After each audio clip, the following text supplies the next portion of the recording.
Dalam bearing ini, alat yang penting adalah kompas.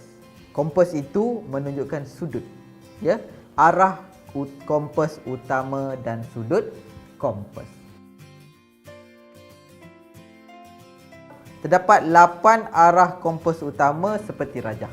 Kita ada 8 arah utama iaitu utara, timur laut, timur, tenggara, selatan, barat daya, barat dan barat laut. Tapi yang utama, yang betul-betul utamanya adalah utara, timur, selatan dan barat.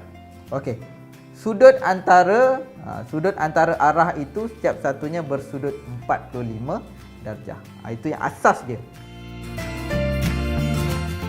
Sudut kompas diukur dari garis arah utara. Panduan dia adalah pada arah utara, ikut arah jam ke arah berkenaan. Kalau kita tengok dalam rajah ini, cuba kita tengok, apa saya lukis semula. Rajah tu bagi besar. Okey. Dia mesti arah utara dan pusing ikut arah jam. Katakan ni dia punya pusat. Okay, kita tarik macam itu. Okey, kalau kita nak mengukur titik itu, ini sudut kompas dia. Sudut kompasnya. Katakan di sini adalah 60 darjah. Dia bukan kalau lawan arah jam. Okey, saya tunjukkan. Kalau lawan arah jam, sudutnya di sini. Di situ. Tapi kita ikut arah jam. Maknanya sudutnya kita ambil sebagai sudut 60 itu untuk arah sudut kompas. Itu sudut kompas. Maka bearing AB, kalau kita pada contoh bearing AB, kita tulis dalam macam ni. Boleh. Contohnya macam inilah. Ini sudut. Okey, sudut di sini kita panggil dia sudut kompas. Sudut kompas sama dengan 60 darjah, ya. Sudut kompas 60 darjah berada di sini. Kita ambil dari utara mengikut arah jam. Arah yang dinyatakan dengan menggunakan sudut kompas. Tadi kita dah tahu sudut kompas. Diukur dalam unit darjah, sama macam sudut kompas, dan ditulis dalam 3 digit dari 000 darjah sehingga 360 darjah. Ya. Dia untuk yang lebih daripada 100 darjah tu tak ada masalah. Cuma yang kurang daripada 100 kita kena tambah kosong sebelum kita tulis sudutnya. Contoh, kita tengok contoh di bawahnya. Okey, kita tahu contoh yang pertama ni. Okey, kita ada sudut di sini adalah 150 darjah. Jadi bearing Q dari P. Okey. Bearing Q dari P. Dari P, maknanya P itu sebagai pusat dia. Maknanya daripada utara pergi ke itu ikut arah jam adalah 150 darjah. Bearingnya adalah 150 darjah. Manakala untuk yang contoh B ni kita tengok bearing P dari Q. Bearing P dari Q. Maknanya sekarang ni Q itu telah jadi pusat. Maknanya kita ukur dari Q utara ikut arah jam ke Q 200 darjah. 200 darjah. Contoh soalan. Mencari bearing titik P dari titik Q. Okey, mencari bearing titik P dari titik Q jika bearing Q dari P ialah 235. Yang diberikan dalam rajah ini adalah sebagai pusatnya adalah P ini. P ini sebagai pusat. Q dari P 200, okey ya, saya tulis baik semula. Q dari P. Q dari P kita dapat Q dari P, P ni sebagai pusat kita ada 235 darjah bearingnya. Okey, 235. Soalan dia P dari Q. P dari Q. Berapa? Itu soalan dia. Betul. Jadi kita kena jadikan dari Q ini sebagai pusat. Kalau kita tengok dari P, P sebagai pusat. Kalau dari Q, maknanya kita kena jadikan Q ini sebagai pusat. Pusat mesti selari ikut utara juga. Macam tu. Ni selari jadi ini utara. Ya. Okey. P dari Q, maknanya kita ikut daripada satah utara itu ikut arah jam, maka inilah dia punya sudutnya. Saya labelkan dia sebagai theta untuk sudut P dari Q. Jadi sini. Macam mana kita nak tahu jawapannya? Okey, ni adalah ulang kaji balik. Jika ada garis selari, kita ada satu garis yang memintasnya. Garis ini adalah garis selari. Sudut di sini sama dengan sudut di sini. Kita namakan dia sebagai sudut selang seli. Jadi kalau sini theta, sini juga sudutnya adalah sudut theta. Sama. Ya. Kita tahu bahawa daripada sini ke sini adalah 235. Jadi theta sama dengan, ini ke sini berapa? 180. Jadi 235 darjah tolak 180 darjah. 55 darjah. Okey, sudut di sini adalah 55 darjah. Jadi kita boleh tulis bearing P dari Q, maknanya Q sebagai pusat sama dengan, bila bearing mesti ada 3 digit. Yang ini 55 darjah. Kita kena tambah kosong depannya. 055 darjah. Itu adalah bearing P dari Q. Kita pergi contoh soalan yang kedua. Ya? Yang ini kita ada rajah, bentuknya segitiga ni. Rajah di bawah menunjukkan 3 titik P, Q, R. Kita ada P, Q dan R yang terletak pada satah mengufuk. Q terletak ke arah utara P. Dalam soalan bearing ini kita kena lukis. Kalau tak lukis tak nampak. Q terletak arah utara P. Maknanya yang PQ ni, garis PQ ni, okey, saya teruskan macam tu. Ini adalah arah utara. Sebab arah utara ni penting, di mana kita nak mulakan untuk mengambil sudut, ya. Okey. Cari bearing P dari R. Dari R. Okey, saya lihat dari R, maknanya R itu sebagai pusat. Okey, R sebagai pusat. Jadi kita kena lukiskan garisan yang selari.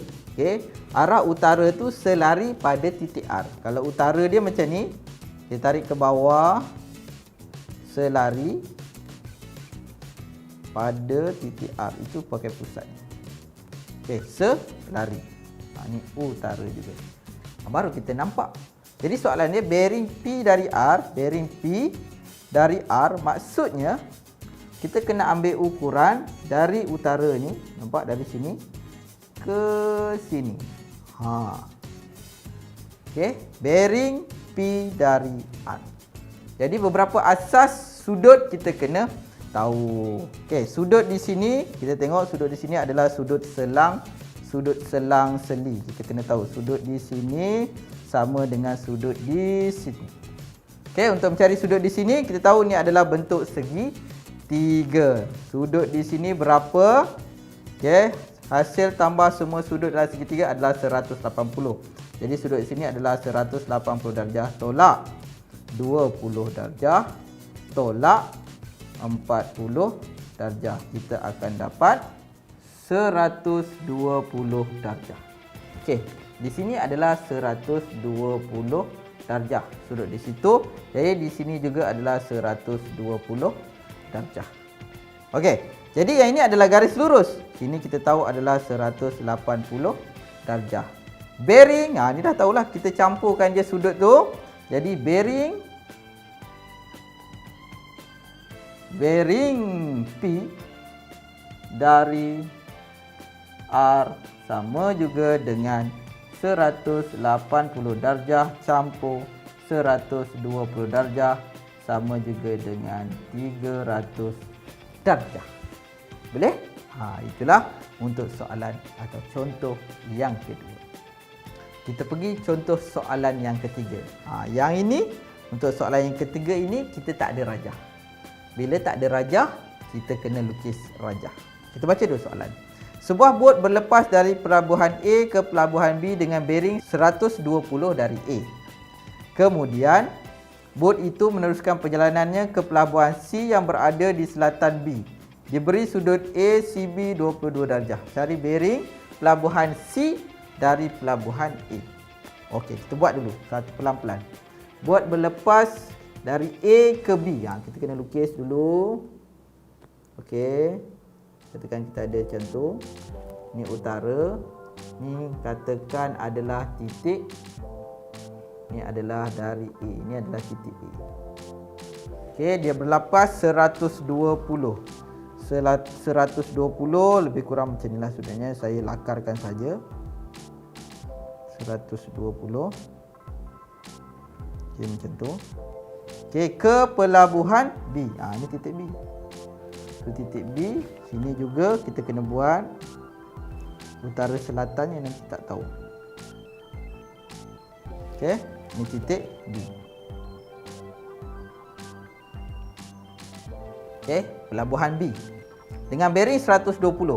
Maksudnya dia punya jarak gini adalah 120 darjah. Boleh? Ya? Okey. Kemudian buat itu meneruskan perjalanan ke pelabuhan C yang berada di selatan. Diberi sudut ACB, ACB. Maknanya ini titik C. Kita garis ini ke sini. Okey, sudut ini C. Okey, sudut di sini. Sudut di situ adalah 22 darjah. Okey, cari bearing pelabuhan C dari pelabuhan A. Maknanya dia nak ni. Dia nak dari sini ke sini. A sebagai pusat dari A. Nak tahu C. Boleh. Okey, kita tengok dulu. Kita tengok dulu sudut selang-seli. Dia mesti ada sudut selang-seli. Kita ada 120 kat sini. Selang-selinya di mana? Di sini. Sini adalah 120 juga. Itu 120 darjah. Jadi yang daripada sini ke sini kita tahu 120, sini yang kita tak tahu. Okey, kita boleh tahu di sini melalui segitiga yang kita lukis. Kita tahu sudut di sini dalam segitiga ada 180 darjah. Sudut di sini kita ada tolak 120 darjah dan sudut di sini diberikan 22 darjah. Kita akan dapat sudut di sini adalah 38 darjah. Jadi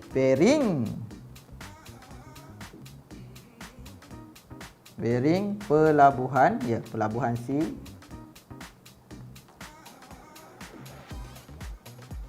dari pelabuhan A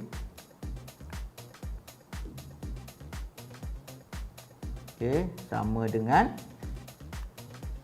120 darjah campur 38 darjah. Kita akan dapat 158 darjah. Itu untuk bearing pelabuhan C dari pelabuhan A. Cukup 3 contoh yang saya berikan. Rasanya soalan ini adalah soalan kertas 1, soalan objektif. Walaupun soalan objektif, pastikan kita boleh buat dengan langkah-langkah yang diberikan. Pastikan pertama, ambil utara itu sebagai pusat permulaan mengikut arah jam untuk mencari kedudukan. Tentukan juga dari arah mana kita ambil ukuran. Boleh? Harapnya boleh.